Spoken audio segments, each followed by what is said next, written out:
아멘. 오늘 우리에게 주신 하나님의 말씀은 구약성경 소예언서 나훔 2장 1절과 2절 그리고 11절부터 13절까지입니다. 나훔 2장입니다.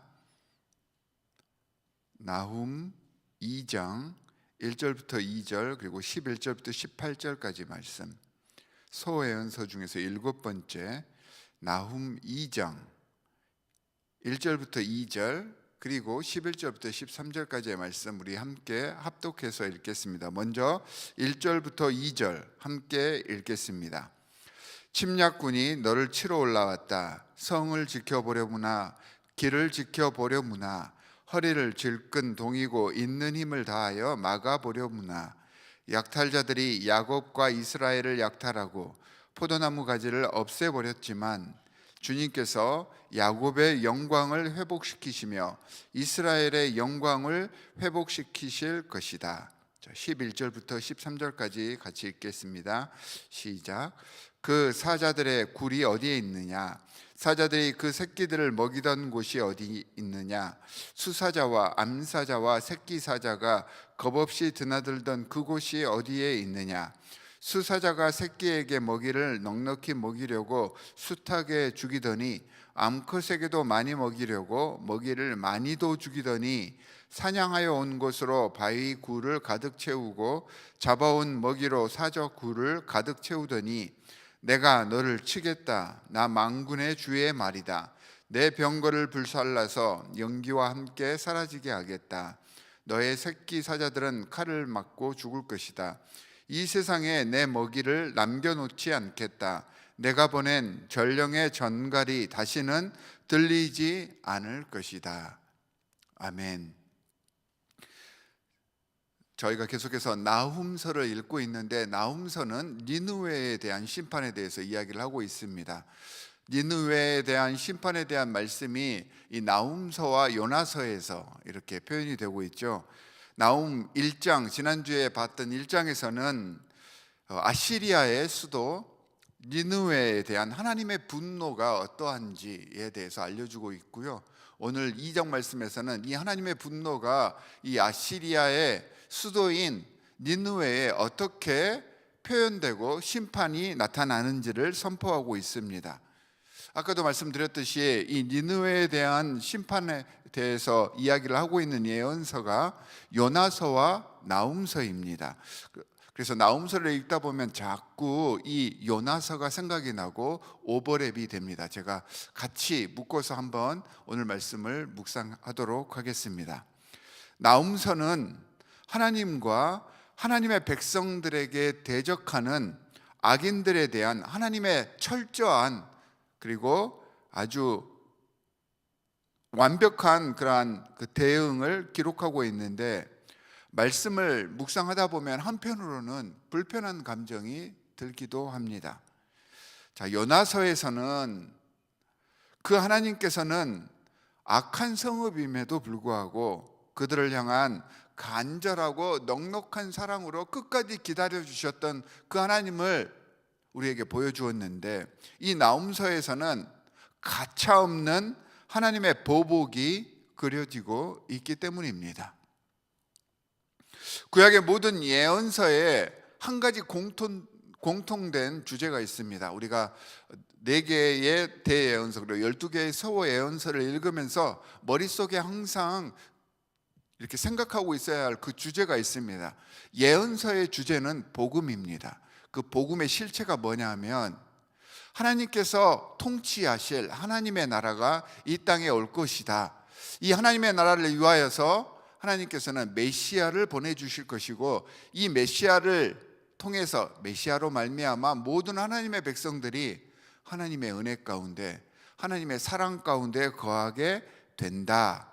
이것이 그 복음의 내용입니다. 그래서 이 복음의 내용을 머릿속에 넣으시고 예언서를 읽어보면 그 모든 조각들이 하나로 이렇게 이어지고 있다는 것을 느낄 수가 있습니다.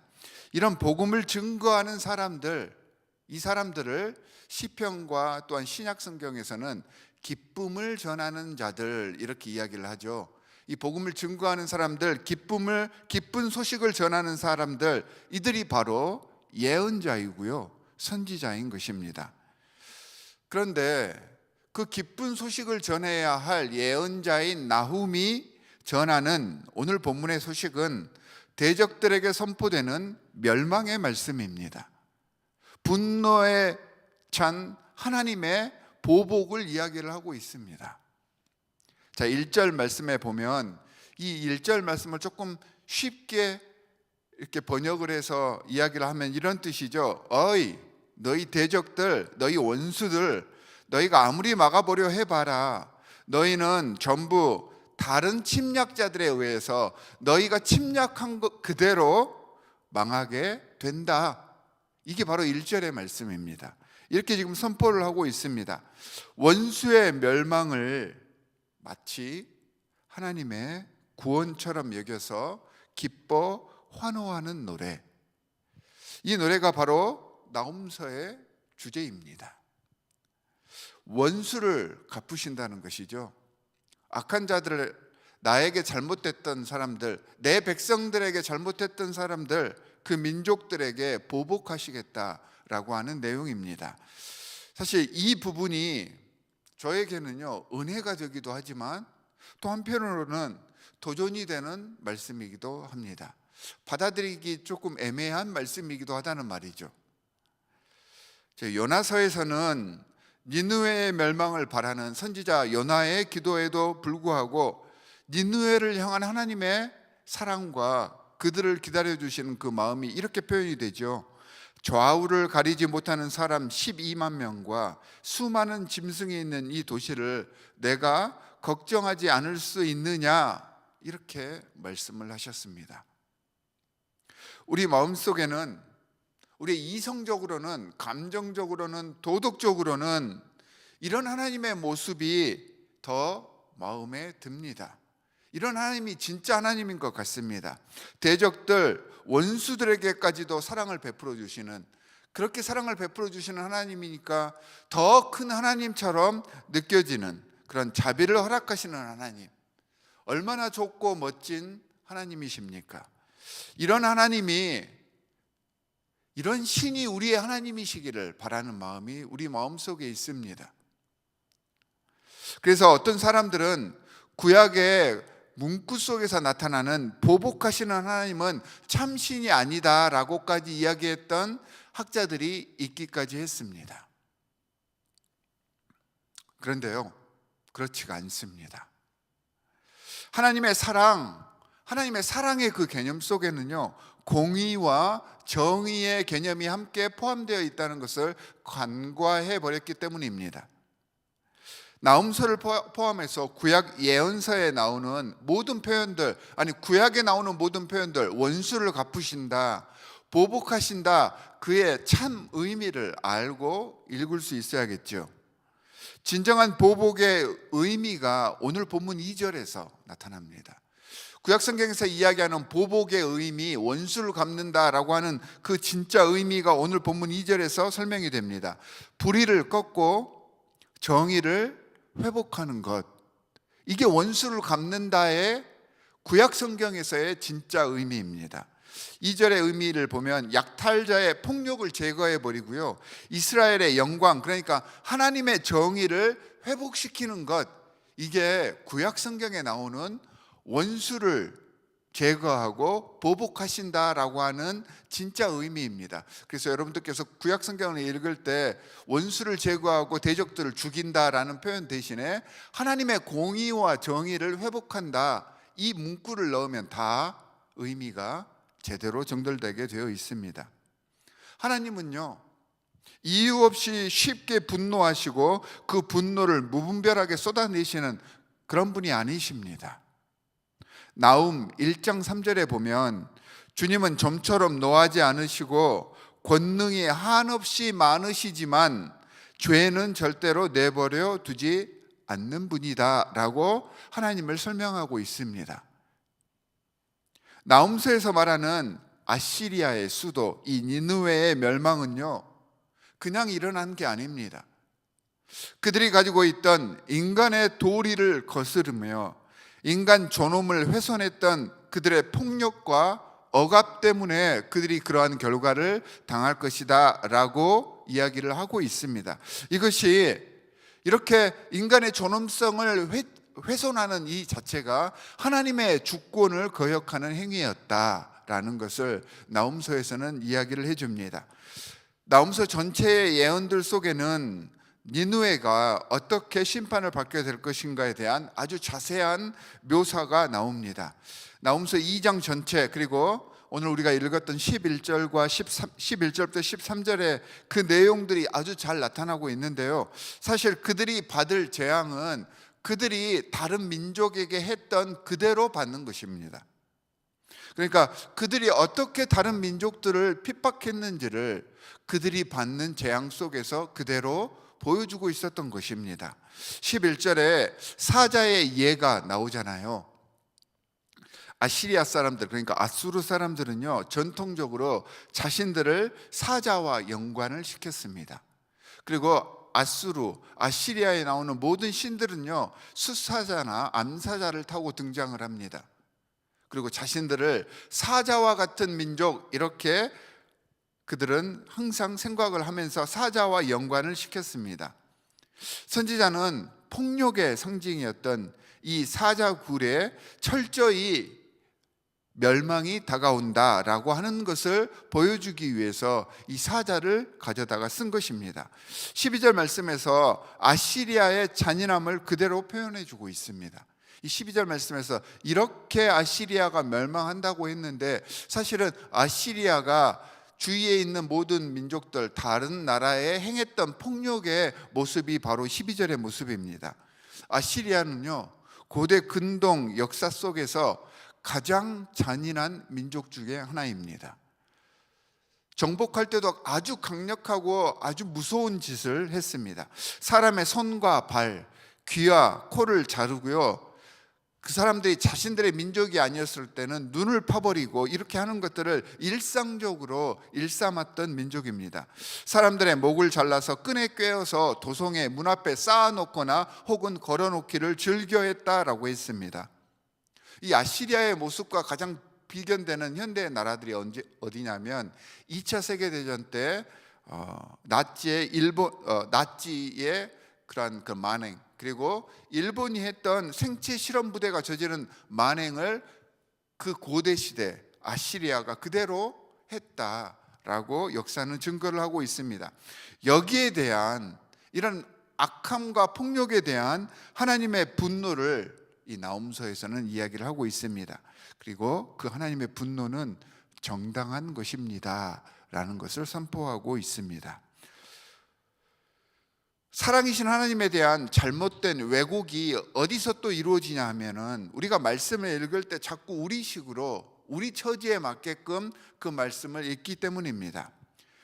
우리가 말씀을 읽을 때 자꾸 강대국이 부르는 승자의 노래로 이 말씀을 이해하려고 했기 때문에 말씀이 어렵고 잘 이해가 되지 않는 것입니다. 분명한 것은 나훔서와 다른 예언서들은요, 승자의 기록, 승자의 전리품으로서의 선포가 절대 아닙니다.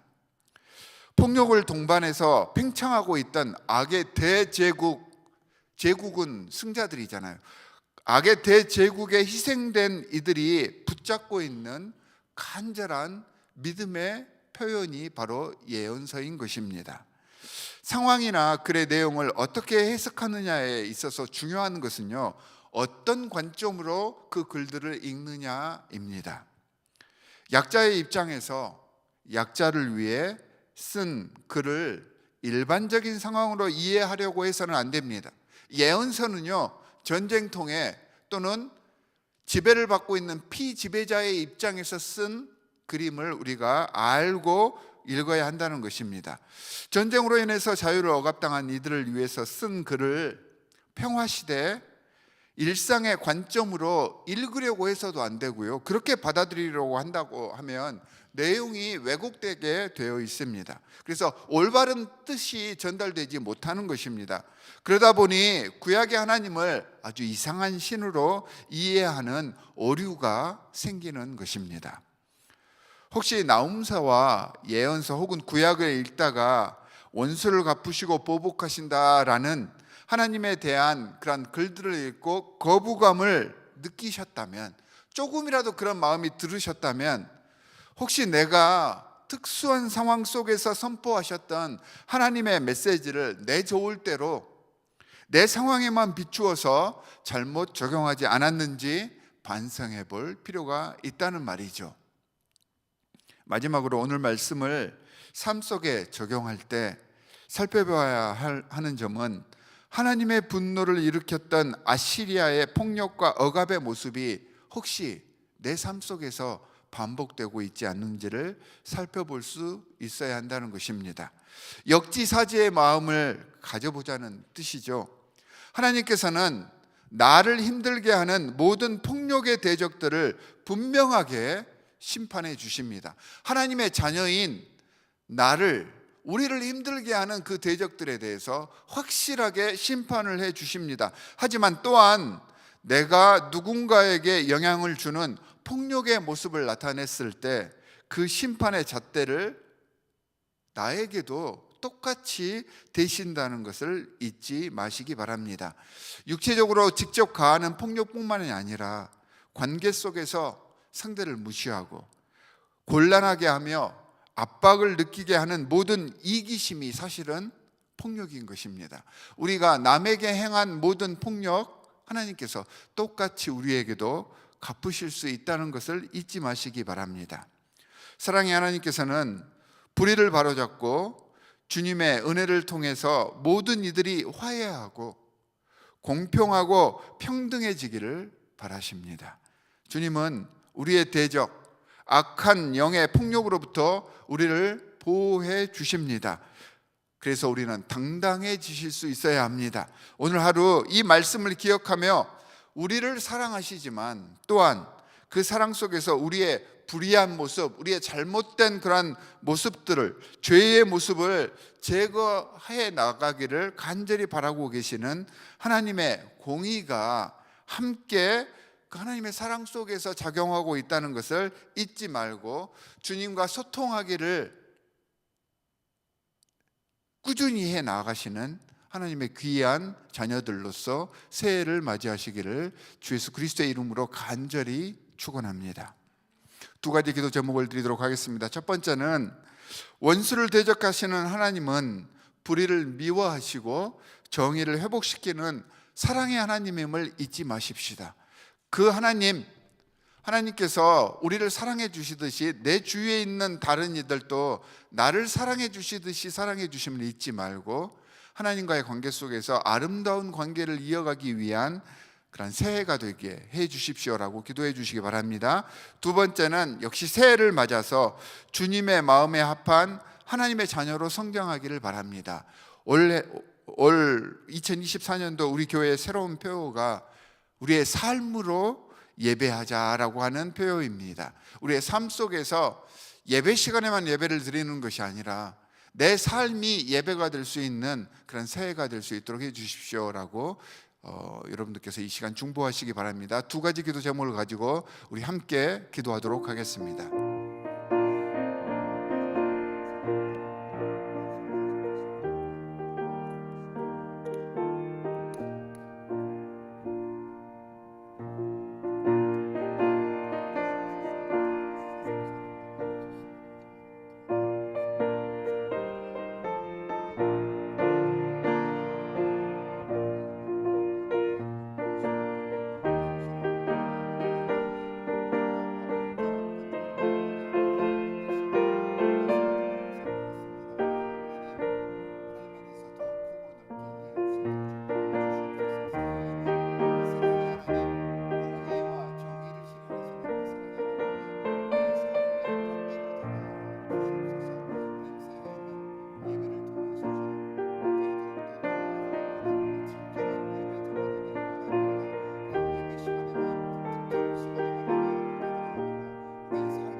사랑의 하나님, 원수를 대적하시는 하나님은 불의를 미워하시고 정의를 회복시키는 그런 사랑의 하나님임을 오늘 말씀을 통하여서 선포해 주셨습니다.